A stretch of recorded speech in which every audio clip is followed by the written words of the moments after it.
What's up, Commander fans? Back with another video. Now, before I get into the main points I want to talk about, I do want to address the recent releasings. I have an article right here.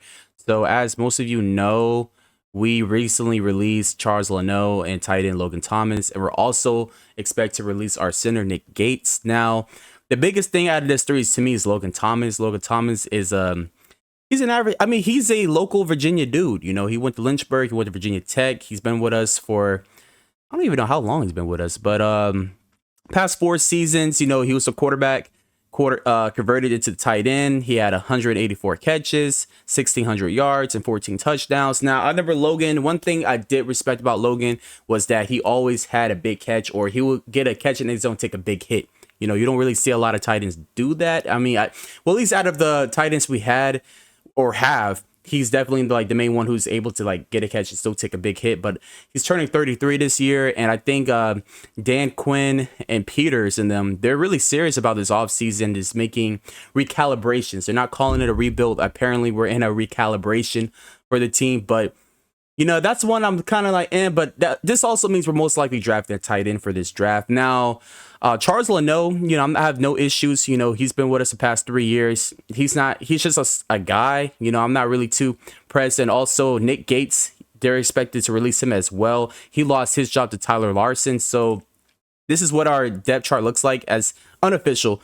But as you can see, with Charles Leno gone, you know, is Cornelius Lucas, and also with Logan Thomas gone is John Bates and Cole Turner. Now, Cole Turner, we've been hyping up Cole Turner for a minute. You know, he has the size. He's like 6'5" or something like that, and he should be able to be a big red zone target. We just haven't really seen that, but I do believe they're going to draft a tight end this draft coming up.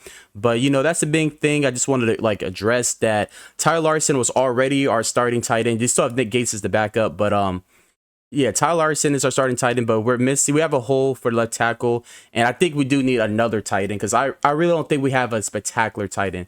And again, like I said, it's my last video. I'm still a little concerned about that Bobby Johnson signing. He might have had something to do with us releasing 2 linemen here, our left tackle and center.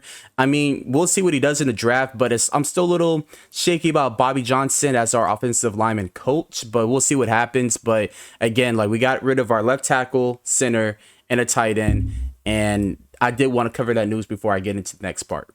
Now, for this next part, I want to talk about the quarterback. Now, there's plenty of free agent quarterbacks in the market right now. You look at this list right here. The biggest one is our boy Kirk Cousins. Kirk Cousins, a free agent. You got Ryan Tannehill. We didn't re-sign Joey Brissett. He's a backup. Trubisky. The rest of these guys are honestly backup. Besides Baker Mayfield, I believe he's still a starter. And Joe Flacco, you know, he really did good. I like what I saw from Joe Flacco on the Browns, man. Like, comeback player of the year. Wentz, we've been there, done that. Kyle Allen, been there, done that. Majority of them are backups. Russell's not on this list yet because technically he is an official free agent, but he's expected to be released, and the Denver Broncos are going to take that $85 million cap, dead cap. But the top 2 free agent quarterbacks is Kirk Cousins and Russell Wilson. Now, between all the free agents, I don't believe the Commanders should sign any free agent quarterbacks. We have the number 2 overall pick. We should not re-sign Kirk, even though he would be interested in coming back. And we definitely shouldn't sign Russ, even though it might be a veteran minimum deal because he's still getting paid by the Broncos.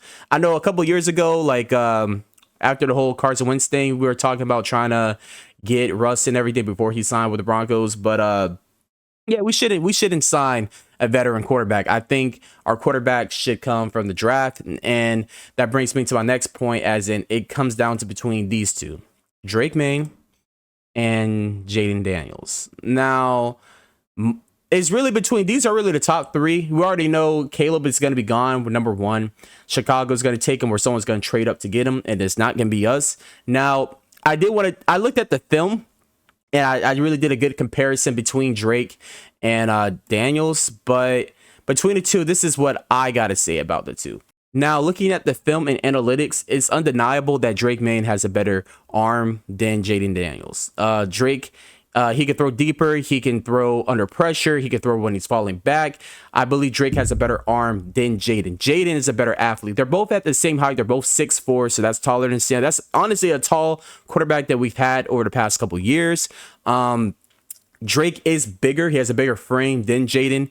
Drake is about 230. Jaden is only 210. But Jaden's is more explosive. Like I said, he's a better athlete. He has a better speed. He runs a 4.5. Both of these guys, including Caleb, they did not participate in the combine this year. So all we know about them is their weight and their height. If you ask me, I think we should get Jaden Daniels. Jaden Daniels just seems like something that will just be a better fit. I believe that Drake is a better quarterback, but I believe Jaden is a better quarterback for the system. Like I said earlier in the video, we got rid of our left tackle and our center. We don't really have a good line. We gave up like the second most sacks last season behind the Giants, 65 if I remember correctly. I don't believe Drake is going to be good. Now Drake can move. He has mobility. He can move around the pocket, but he ain't moving like Jaden. Jaden is explosive. They're trying to compare Lamar. I don't really compare Lamar. He's taller, and I think Lamar's a little more elusive. He has a better center of gravity, if you ask me. I think another thing about Jaden is he doesn't really protect himself well. Like, he doesn't really slide like that. I think that's something he needs to really need to work on, because if not, he's gonna break. And that's the biggest complaint I see about Jaden, is that people are questioning his durability and also age. Age is a big thing too. Jaden is 24 years old. I believe Drake is like 22. Yeah, he's 22. He was born 2002. Jaden was born 2000. So Jaden's turning 24 this year. He's like 2 years older than Drake. But I still believe Jaden is just a better fit for Cliff's play calling, or just our offensive coordinator. My thing about Drake is I believe he has better longevity. It is projected that the Patriots are most likely going to take him. The biggest thing I like about Jaden is that Jaden played against better competition. You know, compared to North Carolina, Jaden just had better competition in the CFB. I believe that the knock against him is that he did have one of the best receivers on his team. He also has a better line, but again, like I said, he played against damn near NFL potential rosters or defense, like linebackers and defensive ends coming at him. And on the Commanders, he's going to have to deal with 3-man rushes. I really do not believe in this O-line. I don't believe we're going to fix it this season. I believe we're going to make additions, but I don't believe this is going to be boom, all of a sudden, like, it's magically erased. I believe we need a mobile quarterback to really just like run for their lives out here, because Drake, honestly, I see him as a Sam Darnold 2.0. They're trying to compare him to Justin Herbert or Josh Allen, and I get it. Like, these big frame quarterbacks, 6'4", and they could take a hit and whatnot. And he's coming out of college raw. But again, I just see him as another Sam Darnold, just 4 inches taller. Like, honestly, like, let me say it like this: like, how is he different from the quarterbacks we had the last couple years? The thing about Jaden is we haven't had a quarterback like Jaden since RG3, arguably. And we all know how RG3 happened. I'm not trying to call him RG3 2.0. I do not want him to be an RG3 2.0. I'm just saying that we haven't had an explosive quarterback that can really like tear shit up with the read option. We haven't really had that. And also, like, I'll say it like this: if we get Jaden, this will be very good for the run game. I think Brian Robinson and maybe Tony Gibson, but definitely Brian Robinson will have an over 1,000-yard season if we get Jaden. I just think it just opens up a lot more things on the offense, but that's just my 2 cents about it. I believe we're going to get Jaden. We can't go wrong with either of them. I mean, like I said earlier, I believe Jaden is a better quarterback now, but I believe that Drake is a better quarterback now, but Jaden has a higher ceiling than Drake, in my opinion. You know, but if they want to be safe, go ahead and get Drake, but I don't think he'll be a good fit on the Commanders, just because of like the O-line and the pieces and the play calling. I think my thing is, if they're willing to pick Drake, why not just stay with Sam Howell? Even though he went 21-21, but like, why not just stay with Sam Howell if they're gonna pick Drake? I mean, they just seem very similar to me. I don't know if I'm seeing something. Tell me you guys what you think down below. As always, hail, I'm out.